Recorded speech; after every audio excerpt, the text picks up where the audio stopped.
Interference in Africa started with slavery. When slavery had lost its value, it graduated into colonization. And that is the context in which Berlin must be seen. When the European powers sat in Berlin and divided the continent of Africa into spheres of influence. When colonization had lost its luster through a combination of certain realities and agitation from the continent, we regained our independence. But as John Henry Clark, that great African-American, said, we regained independence by mimicking European governance systems. And he rightly says, no African country will ever succeed on the basis of those systems. After that, the neo-colonial project was instituted. And all of us will remember Kwame Nkrumah's book, Neo-Colonialism, the Last Stage of Imperialism. And he there says, the most dangerous.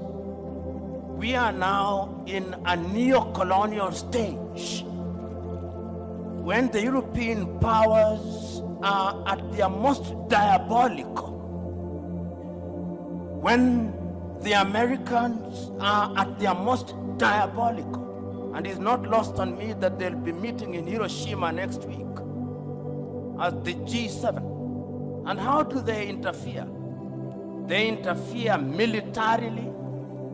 They ensure that you in the military are trained in Sandhurst, are trained in West Point, so they affect your mind. They interfere diplomatically, sometimes through gunboat diplomacy, and that is why you see sometimes your typical European ambassador treats our heads of states in a condescending manner. They interfere through institutions such as the IMF and the World Bank. They interfere by ensuring that our economic infrastructure is beholden to theirs through dollarization. They interfere through education. They interfere by influencing our processes, by lending us advisors who tell us what to do.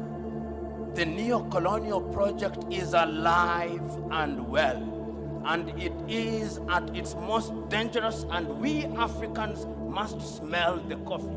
If we don't, they are going to continue to interfere. How else do they interfere? Through NGOs, Danida, SIDA, UK Aid, USAID. These are Trojan horses that are introduced into our countries for the purpose of influencing our processes. And they infiltrate our institutions. Right now, if you look at the African Development Bank, look at the shareholding. It's Americans, it's Germans, it's Japanese, it's the French. And the Europeans have done their bit. They also interfere through post-colonial institutions. The Commonwealth of independent nations, they are not sovereign states, former French-speaking nations. These are the instruments that they interfere through. And how do we then deal with this situation?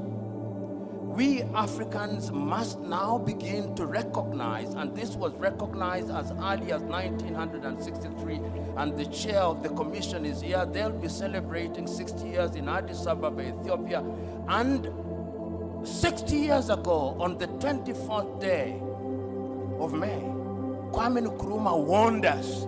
He said, if we are not united, they are going to interfere with us militarily. They are going to interfere with our economy. They are going to interfere with our agriculture. They are going to interfere with our health. Our duty, and I hope that when African heads of states and government meet in Addis next week, it will not be another jamboree at which pro forma speeches are read. I hope it will be an occasion to give meaning to Africa Agenda 2063. I hope it will be an occasion to give meaning to Africa Continental Free Trade Area. I hope it will be an occasion to revitalize the Malabo Declaration, the Maputo Declaration, the Yamoussoukro Declaration.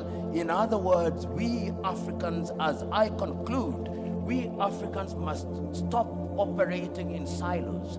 Rwanda alone will not confront them. Burundi alone will not confront them. But if we go through the regional bodies and ultimately the African Union, we may indeed succeed in putting away this bulwark. And remember, it is no longer just Europe. There is a new scramble for Africa. The Chinese are here. The Turks are here. The Qataris are here. All of them are coming back.